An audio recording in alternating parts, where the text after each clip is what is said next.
자, 오늘도 시편 말씀 함께 나눕니다. 오늘은 시편 12편입니다. 제가 먼저 읽어드리겠습니다. 여호와여 도우소서. 경건한 자가 끊어지며 충실한 자들이 인생 중에 없어지나이다. 그들이 이웃에게 각기 거짓을 말하며 아첨하는 입술과 두 마음으로 말하는도다.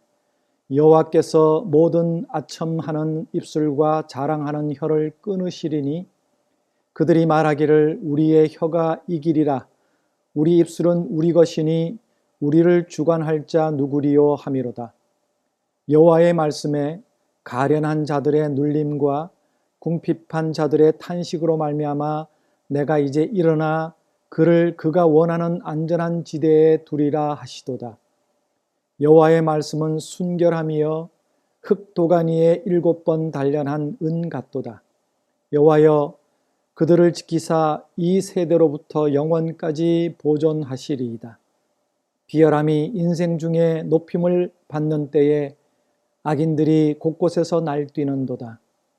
자, 이 시편 12편은 다윗의 시입니다. 인도자를 따라 현악 스미닛에 맞춘 노래. 스미닛은 지난번에도 한번 말씀드렸지만 현악기, 8줄이 있는 현악기, 하프를 얘기한다고 말씀드렸습니다. 1절과 2절은 다윗의 시대에 있었던 악한 행동들에 대한 불평을 얘기하고 있습니다. 3절과 4절은 교만한 자에 대한 심판을 선언하고 있습니다. 5절은 여호와께서 악인에 대한 분노를 표출하고 계시고요. 6절과 7절은 하나님의 신실하심과 돌보심을 노래하고 있습니다. 그리고 마지막 8절은 다시 다윗의 시대에 악이 성행하는 것을 탄식함으로 끝내고 있습니다. 1절에 보면 늘 하듯이 하나님께 도움을 호소해요. 여호와여 도우소서. 여호와여 도우소서. 지난번 예배에서 다윗은 하나님께 피했다고 말씀드렸습니다. 하나님께 피한 자들의 버릇처럼 나오는 호소. 하나님 도와주십시오. 하나님 도와주십시오. 여러분 입술에 이 이야기가 많은지 이거 어떡하지? 내가 어디 가서 누굴 만나지? 뭘로 해결하지? 이런 말이 많은지 하나님 도와주시옵소서. 이게 많은지 돌아보시기 바랍니다. 어디로 피하는지 확인할 수 있으실 겁니다. 경건한 자가 끊어졌다라고 한탄하고 있습니다. 여러분 경건의 사전적인 정의는요, 하나님 앞에서 하나님의 자녀로서 말씀에 따라 살아가는 성도의 삶을 얘기하고 있습니다. 경건은 모양이 아닙니다. 옛날에 우리 목사님들, 전도사님들은 성경책을 가슴에 딱 이렇게 얹고 다녔어요. 그걸 보고 거룩하다, 경건하다 그렇게 얘기했는데 모양이 아닙니다. 경건은 삶이에요. 경건한 자들로 인하여 하나님 영광을 받으십니다. 근데 우리는 경건의 삶은 다 던져버리고 그저 예배 때 나와서 손 들고 눈 감고 멋있게 찬양하면서 하나님 영광 받으시라고 할렐루야 높이 외친다고 하나님 영광 받으시는 게 아니라 마태복음 5장 13절에서 16절을 보면 하나님이 빛과 소금된 삶을 우리에게 말씀하십니다. 너희가 빛으로 살아야 된다. 너희가 빛이다. 너희가 소금이다. 하시면서 마지막에 이렇게 말씀하세요. 이같이 너희 빛이 사람 앞에 비치게 하여 그들로 너희 착한 행실을 보고 하늘에 계신 너희 아버지께 영광을 돌리게 하라. 하나님께 영광이 돌아가는 건 우리가 영광 받으시옵소서 해서 받아지는 것보다 우리의 착한 행실, 우리의 빛된 삶, 소금된 삶을 보고 다른 사람들이 하나님을 칭찬하고 하나님께 영광을 돌리게 되는 게 진짜 하나님 영광 받으시는 거란 말입니다. 경건은 여러분 삶이에요. 말씀과 더불어 가는 삶, 물론 완벽하게 살지 못하지만 그 말씀을 그대로 실천하기 위해서 발부둥치는 삶, 내가 조금 손해보더라도 양보하고 이웃을 배려하고 이웃을 섬기고 가난하고 힘든 자들을 하나님 말씀대로 도와주고 이게 빛이요 소금의 삶 아닙니까? 그런 삶을 통해서 하나님 영광 받으시는 거예요. 찬양 잘한다고 찬양 가수라고 노래 잘한다고 영광 받으시는 건 아닙니다. 교회 열심히 다니는 거 중요하지요. 하지만 삶은 하나도 없으면서 이웃에겐 욕먹어가면서 교회만 열심히 다니고 예배 시간에 앉아있다고 하나님이 영광 받으시는 것 아니라는 거 누차 말씀을 드립니다. 경건의 모양은 있으나 경건의 능력은 없다라고 한탄하신 하나님의 말씀처럼 그런 시대가 되어버렸어요. 여러분 우리 경건을 회복하십시다. 삶을 통해서 다른 사람들이 우리의 삶을 보고 부러워서 닮고 싶어서 야, 진짜 저 사람들은 크리스찬이야. 나도 교회 가고 싶어 하는 말이 나올 수 있도록 우리 다시 새로운 삶을 살았으면 좋겠어요. 새로운 무브먼트가 좀 일어났으면 좋겠습니다. 그리고 충실한 자가 없어졌다라고 한탄하고 있습니다. 충실한 자. 이게 다윗의 시잖아요. 다윗 주변에는 충성스러운 신하들이 참 많았습니다. 근데 지금 이 상황에서는 다윗에게 충실한 자가 다윗을 배반하는 자로 바뀌어요. 특별히 성경에 다윗을 배반한 두 사람의 이름이 나옵니다. 하나는 도액이고 하나는 아히도벨이에요. 도액이라는 사람은 사울에게 쫓길 때 다윗과 그의 추종자들이 노비라는 곳에 갔습니다. 도망다니면서. 그때 그 노베 제사장이 아히멜렉이라는 사람이었는데 제사장에게 가서 내가 먹을 게 없다. 너무 허기졌다.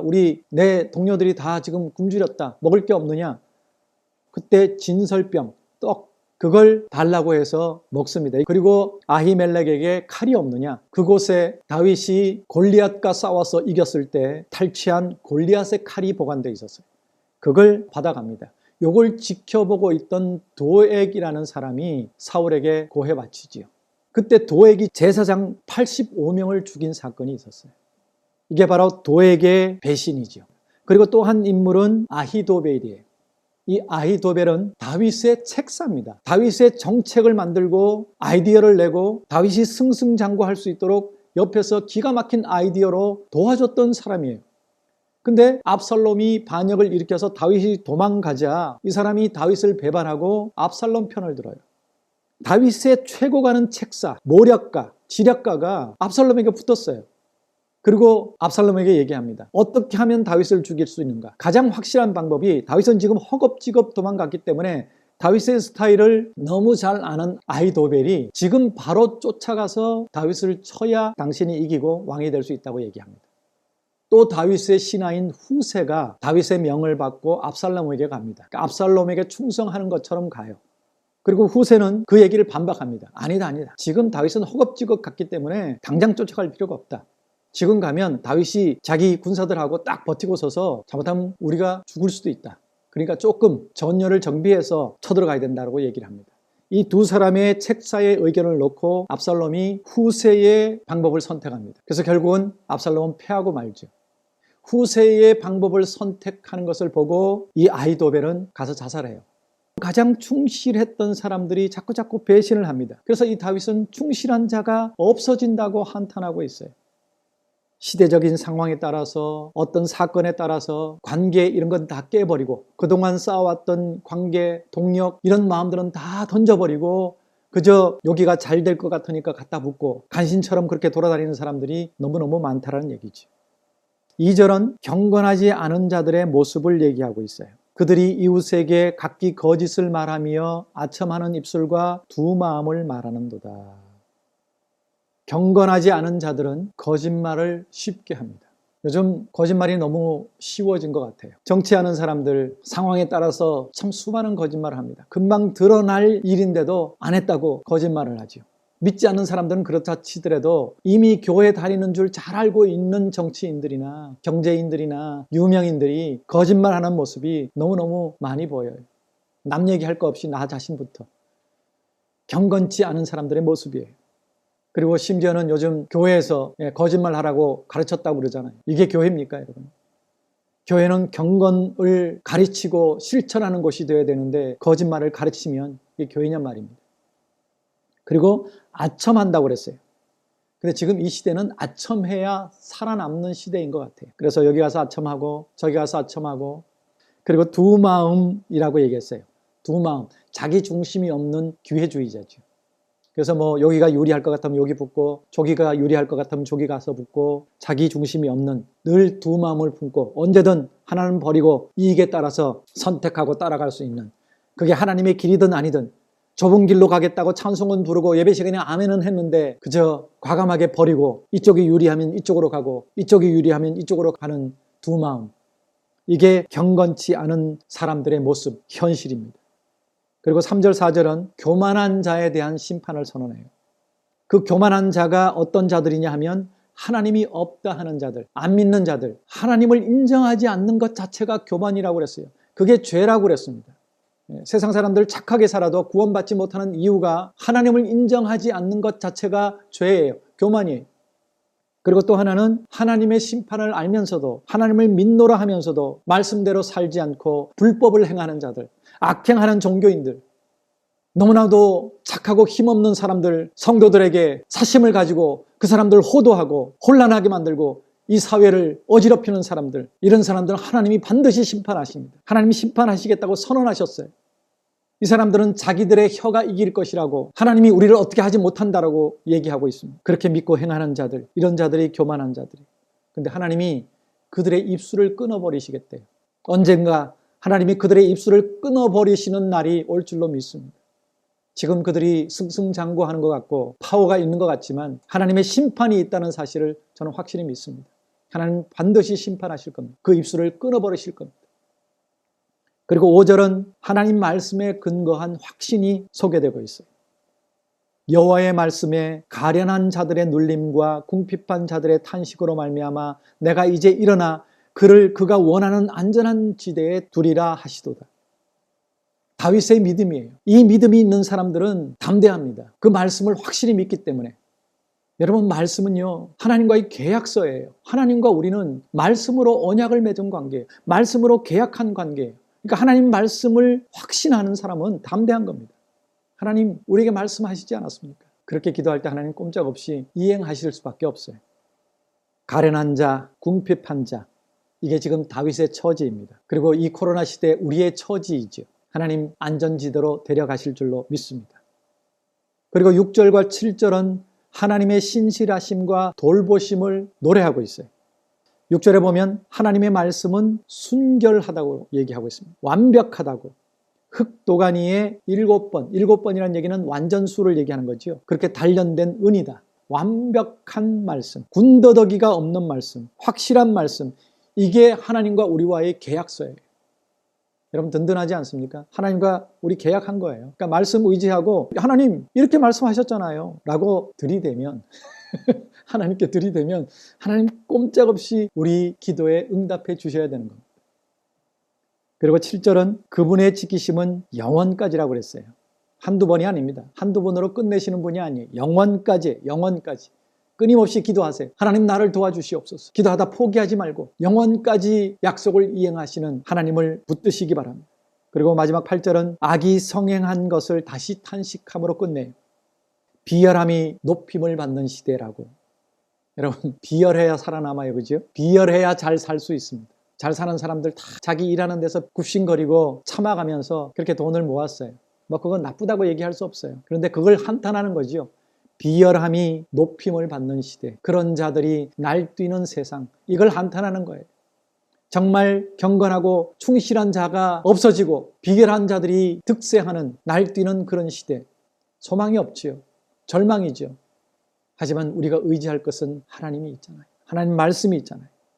여러분 이 세상이 다가 아니에요. 이 세상에서는 가난하고 힘들고 억울해도 심판이 있기에, 저 천국이 예비돼 있기에 힘들지만 오늘을 버티고 살아갈 수 있는 근거인 것입니다. 오늘 이 시편 12편이 말에 대한 내용들이 참 많았습니다. 아첨하는 입술, 자랑하는 혀, 거짓말, 두 마음으로 말하는 것, 말에 대한 얘기가 거의 다예요. 사람을 살리는 말이 있는가 하면 말 한마디로 사람을 죽이는 세상이 지금 세상입니다. 특히 SNS의 댓글, 그것 때문에 참 많은 꽃을 피워보지 못한 젊은이들이 목숨을 끊는 것을 뉴스를 통해서 봅니다. 나의 말은 어떤지 한번 돌아보십시다. 내 댓글은 어떤지, 그게 과연 내 인격인지. 여러분 말은 그 사람의 인격이라고 그랬어요. 댓글도 인격입니다. 나의 말, 나의 댓글, 이거 한번 돌아보십시다. 제가 유튜브를 보면서 고민에 빠진 적이 있어요. 조회수를 보면 이렇게 머리가 다 빠져가면서 죽을 힘을 다해서 하나 영상 만들기 위해서 우리 아들은 일주일씩 때로는 밤을 새우고 저는 또 그거 넘겨받아서 마지막 마무리하는 게 열 몇 시간씩 때로는 1박 2일로 컴퓨터를 잘 모르는 제가 그걸 하느라고 정말 너무너무 힘들게 만들어서 올려놓으면 조회수가 별로 없어요. 유튜브가 처음에는 돈 벌게 해주는 거라고 시작했지만 그게 아니란 걸 알게 됐어요. 하지만 제가 목사이기 때문에, 사역자이기 때문에 내가 이제 목회하는 심정으로 하는 일이지 사실 조회수 보면 좌절에 빠져서 포기하고 싶어요. 다 내려놓고 싶어요. 조회수 올리는 방법이 있더라고요. 그게 뭐냐면 비판하면 돼. 다른 사람 욕하고 비판하고 까면 조회수 올라가더라고. 어느 목사님 까고 교계에 참 귀하게 사역해왔던 목사님 중에 원로 되신 목사님, 그분을 까고 욕하고 비판하고 거기는 조회수가 수만 수십만. 저는 죽으라고 만들어도 100명 넘기기가 힘들어요. 제 예배 영상을 보신 분들이 1000명이 넘었는데 아직도 구독자들은 1000명이 안 됩니다. 보시지만 구독은 안 해줘요. 여러분 이왕 보셔서 은혜가 되신다면 구독 눌러주시면 더 힘이 납니다. 그리고 이 사역을 통해서 할 수 있는 일들이 많아요. 여러분 이왕이면 좋은 문화에 좀 반응해 주십시오. 안 좋은 문화에만 댓글 달고 좋아요 누르고 구독하고, 저도 살짝 시험에 들 뻔했어요. 나도 그렇게 해볼까? 여러분 우리 진실하십시다. 말 조심하며 사십시다. 거짓말 줄이고 아첨하지 말고 자랑하지 말고 진실하게. 여러분 진실하십시다. 우리의 삶, 우리의 예배, 우리의 말, 우리의 행동 모두 진실할 때 하나님이 궁핍한 자, 가난한 자를 안전지대로 옮기실 때 우리도 옮겨주실 줄로 믿습니다. 이 땅이 아니라면 저 천국으로. 내 스스로 진실하기 위해서 노력해서 잘 안 될 때 도움을 구하십시다. 하나님 진실하게 해주시옵소서. 진실하게 해주시옵소서. 오늘도 이 말씀 의지하면서, 이 말씀 기억하면서 하나님께 나아가십시다. 주여 진실하게 해주시옵소서.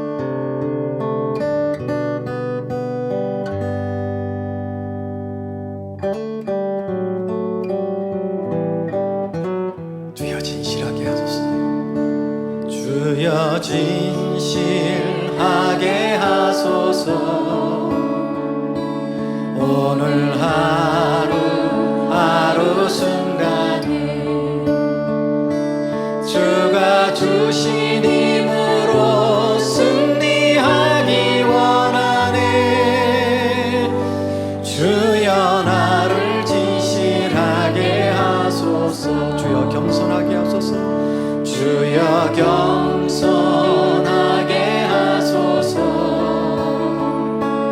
오늘 하루 순간을 주가 주신 힘으로 승리하기 원하네. 주여 나를 겸손하게 하소서. 주여 성실하게 하소서. 주여 성실하게 하소서. 오늘 하루 순간을 주가 주신 힘으로 승리하기 원하네. 주여 나를 성실하게 하소서. 화평하게 하소서. 주여 화평하게 하소서. 오늘 하루 순간을 주가 주신 힘으로 승리하기 원하네. 주여 나를 화평하게 하소서. 온유하게 하소서. 주여 나 온유하게 하소서. 오늘 하루 순간을 주가 주신 힘으로 승리하기 원하네. 주여 나를 온유하게. 우리 한 번 더 할까요? 주여 진실하게 하소서. 주여 진실하게 하소서. 오늘 하루 순간을 주가 주신